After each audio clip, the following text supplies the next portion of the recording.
8% in the American market, and if I borrowed it myself, I would have paid 9. And does either company have any foreign currency risk? The American subsidiary promises to make payments in euros and their revenues in euros. The German subsidiary of the American company earns in euros and promises to make payments in euros. Similarly, the American subsidiary of the German company promises to pay in dollars and they're earning in dollars. So we eliminated the exchange rate risk, and we also eliminated the need to borrow in the domestic markets to take advantage of the home field advantage.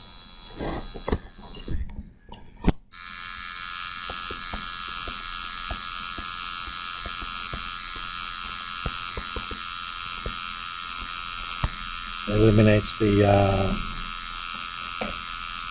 what you want to call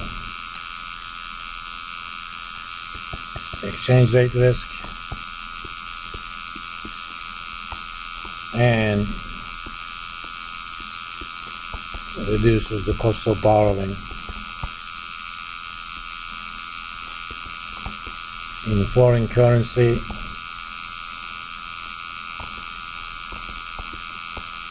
that is used to finance an investment in foreign currency. That's all good.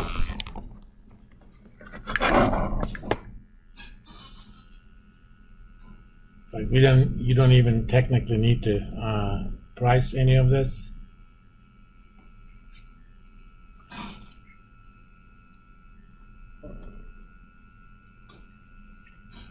It may not be that easy to find a firm that has comparable needs. So in general, you're going to have a swap bank that comes into business.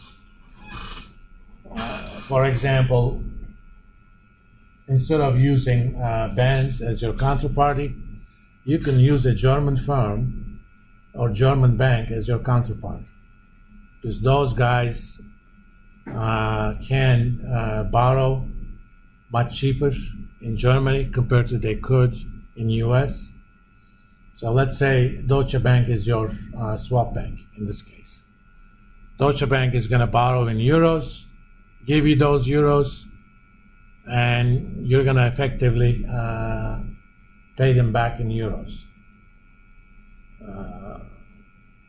To finance this, you're going to actually borrow in US and convert those into euros and pay Deutsche Bank for now and make also interest payments that way.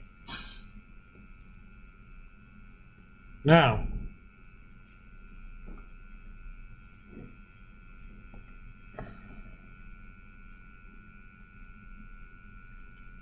you can have all sorts of other stuff.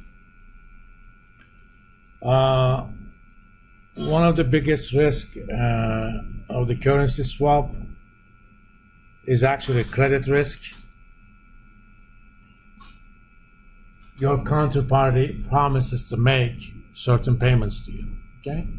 And that risk may even be the swap bank itself. Do you guys know a little known bank called Credit Suisse? Credit Suisse, until last year, was one of the biggest banks in Europe. It was the second largest Swiss bank, and they pretty much went down. I mean, UBS kind of absorbed them.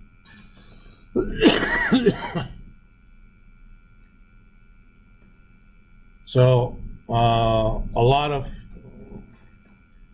you can read the rest, a lot of swap banks, swap deals actually also involves what we call quality spread differential. If your counterparty is not as creditworthy as you are, then you actually want to add a quality spread differential to that deal. suppose the US firm is, let's find out.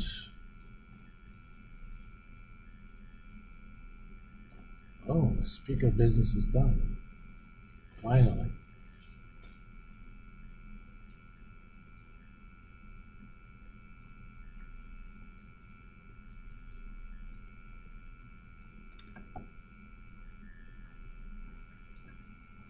For example, suppose a US firm is a double B rated firm, okay? In US, they would pay 3 points above the treasuries. And the German firm is single A rated.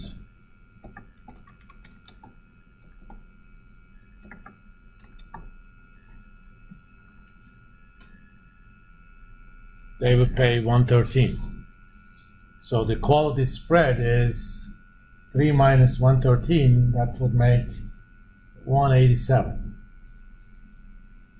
So if the German firm with a single A rating agrees to the swap deal, they're effectively taking the risk of a double B rated firm. They need to be compensated for that. So instead, using this example, the German firm is going to borrow at 6% in Europe. But they should ask the subsidiary of the American firm to pay that 6% plus the quality spread differential, which is 187. In that case, they would have to pay 6 plus 187, 787. Okay? That would actually complete the deal.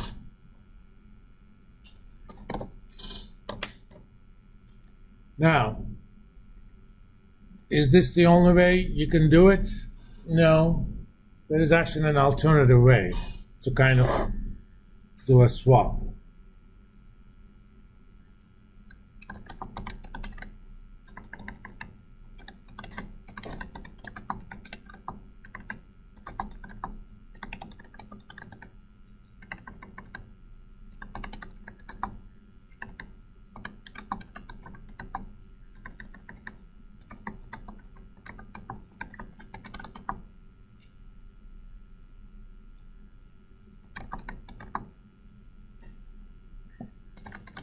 Is to enter into a combination of forward contracts.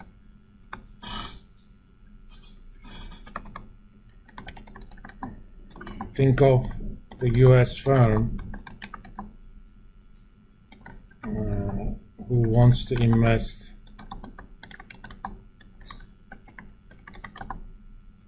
€40 million,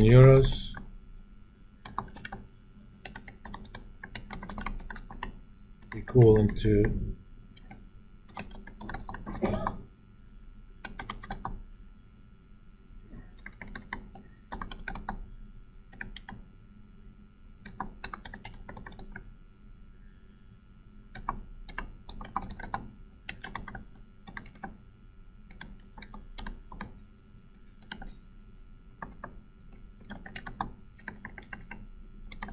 let them borrow in the US market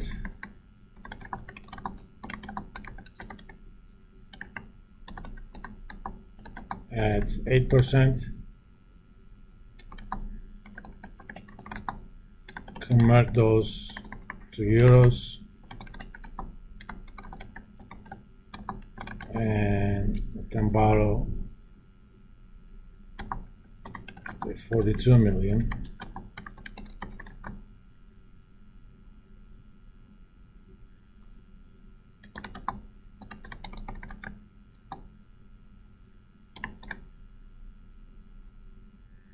And finance their investments. They have income from their investment in euros,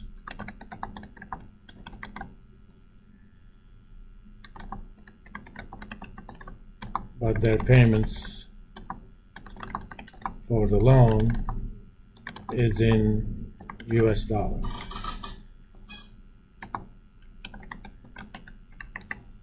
Suppose this is a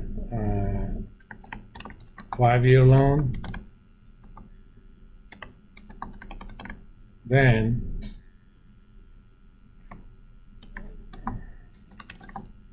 the US dollar cash outflow is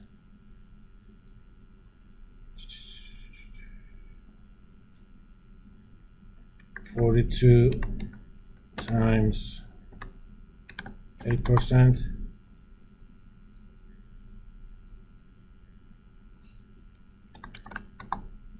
$3.36 million for 5 years, for 4 years actually.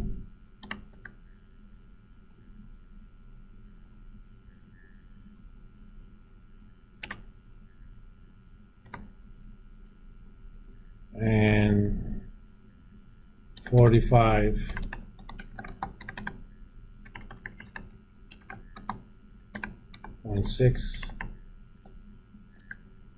45.36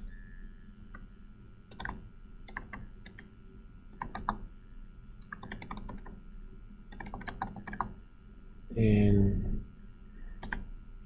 year 5. So that's what we need to pay, okay? But our income is going to come from Europe, in euros, right?